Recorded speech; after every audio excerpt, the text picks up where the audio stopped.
If you could save one character in your favourite horror movie, who would it be?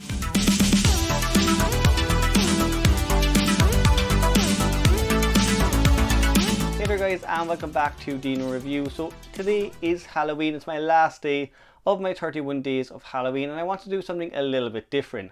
So rather than going through my favourite horror movies or my favourite Halloween movies, I wanted to take some time to look at the victims that died in some of those horror movies. So some of the characters I personally really wish survived. But remember, as always, if you have your own ranking, if there's characters that I leave out, make sure guys you let me know in the comments down below. So guys, kicking things off at 10th place is Jenna from the Friday the 13th remake. So Jenna is kind of introduced as your typical final girl. She's the stereotypical one you get in horror movies, and she's kind of a love interest as well for the main character Clay. So she kind of spends a lot of the movie investigating the whereabouts of Camp Crystal Lake and trying to find Clay's sister. Everything about her is set up that she's going to survive this movie. Then the last act of the movie, she's actually killed off in a really brutal and gnarly way. Instead, Clay's sister kind of takes over as the main final girl.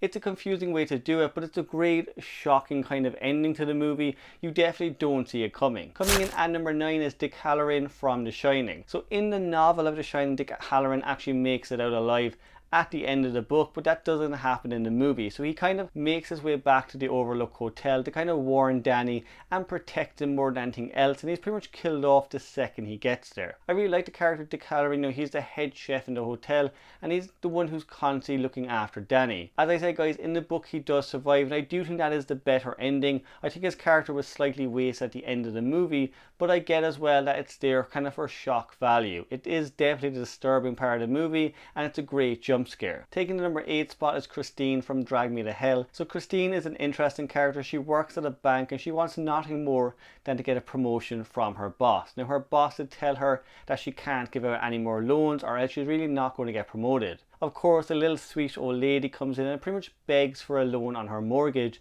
and Christine has to turn her down. Quickly, the old lady puts kind of a curse on her that her soul will be dragged to hell, so she pretty much just condemns her soul.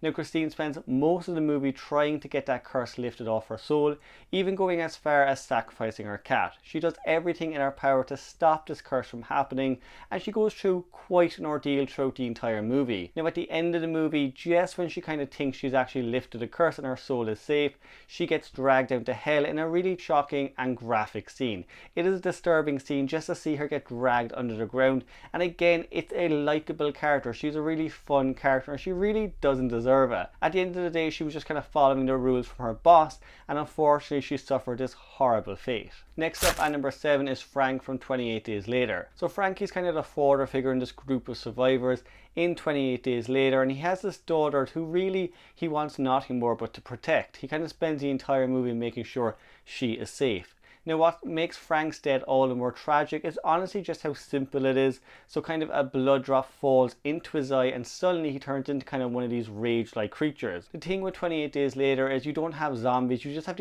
these people who have nothing but rage in them. What's hard about Frank's death though is just how quick and unexpected it happens, but what's interesting, it quickly shows you how fast people can become infected. As I said guys, it's really tragic and it's really harrowing. What makes it more upsetting is his daughter is there when it happens. Now making number 6 spot is Marion Crane from Psycho. So everyone knows the movie Psycho, and of course they know what happens to Marion Crane. It's the iconic shower scene. Now what I like though about Marion Crane is you spend most of the movie with this character kind of really getting used to her and relating to the character. You see her make these big mistakes and she starts to regret them. So the movie kind of makes it build up that she will be the main character in this, she will be the final girl, and then kills her off halfway through the movie. And it's a great twist, it's a shocking twist, but the problem is the second half of the movie you are kind of stuck with these second rate characters that you really have not invested in. They are these side characters that are in it just until the movie ends. Norman Bates of course becomes the most interesting character in the entire film, but I do prefer Marion Crane didn't die halfway through. She was an interesting character, she was a fun character, and you're in the end just stuck with her boyfriend and her sister. As I said guys, it's a shocking twist, definitely. It's a great one of course, and it's pretty much an iconic moment in film history, but at the same time I do wish with Psycho we had more interesting characters that we could have switched to. Coming in at number 5 is Helen from I Know What You Did Last Summer. So for me guys, if I could change I Know What You Did Last Summer, I'd actually kill off Julie instead of Helen. Between the two characters, I find Helen a lot more interesting.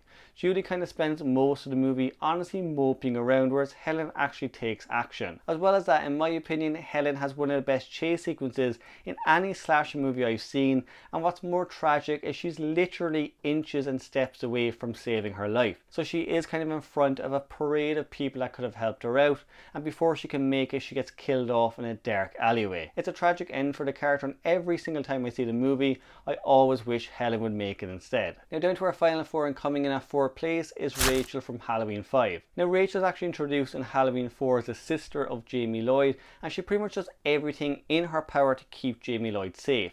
She goes out of her way to make sure Jamie survives the events of Halloween.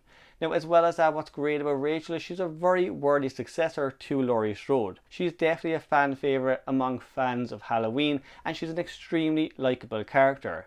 When she returns in Halloween 5, they pretty much just kill her off within the first 30 minutes in a really disturbing way. What makes it worse is Ellie Cornell didn't really want the character to get killed off at all. She was up for being in Halloween 5, but when she arrived, they told her she would die within the first 30 minutes. It's unfortunate because she was a character that honestly fans of the movies would have really gone behind, and she dies in a really degrading way. The worst part of all, of course, is we got stuck with Tina for the rest of the movie. Now coming in third is Randy from Scream 2. I'm sure for a lot of people he would have actually been top of the list for quite a few horror fans. He's absolutely beloved by horror fans.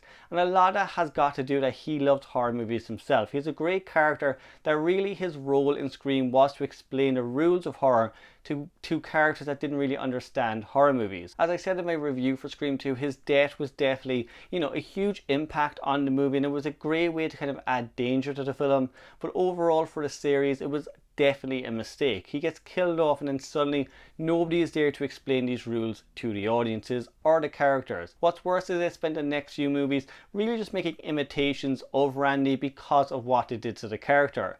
Now we do of course get Kirby, and she is also a fan favourite. She's pretty much the female equivalent of Randy, and she's an absolutely brilliant character, but the worst thing is she gets killed off in Scream 4 and they repeat the whole thing all over again. So I don't have Kirby in the list because I am going to group both of them together. I think neither character should have been killed off, especially because they had so much potential. Now down to our final two, and we have Ben from Night of the Living Dead.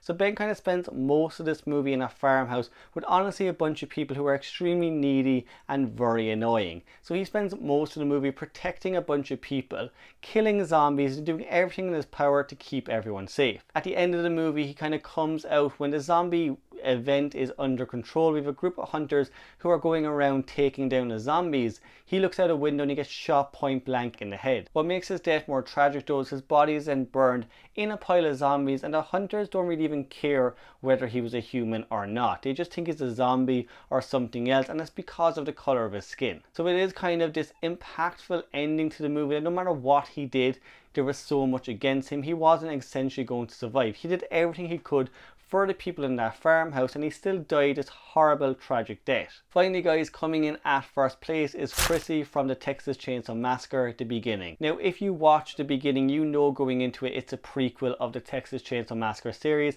so you pretty much know nobody's going to survive the movie. But what makes the movie really harrowing to watch is the characters in this one are extremely likeable. The cast are probably the best cast we've gotten in a Texas Chainsaw Massacre, maybe besides the remake. So they are all likeable characters, and they're all relatable characters. You root for them throughout the entire movie. Chrissy in particular, she is a badass throughout the entire film. From the second she gets going, she fights tooth and nail with every bit of carnage that the movie actually throws at her. She is your typical final girl, and she does everything in her power to survive the events of the night. Now at the end of the movie, she does finally make it out, and it's a great moment where you do for a second believe she is going to survive the events, and she gets killed off in a really grisly and disturbing way. And maybe that's what makes the movie have that impact, that the way she dies is really disturbing. She is a final girl through and through, and you do for a second believe she is going to survive the events of the movie right to the end before she gets killed off. So if I had to choose someone that I really wish survived a horror movie, it would probably be Chrissy. She dies in a really disturbing and grisly way, and honestly I never thought she deserved that. But guys, if you have a different ranking, if you have a different list, if there's characters I've left out, make sure guys you let me know in the comments down below.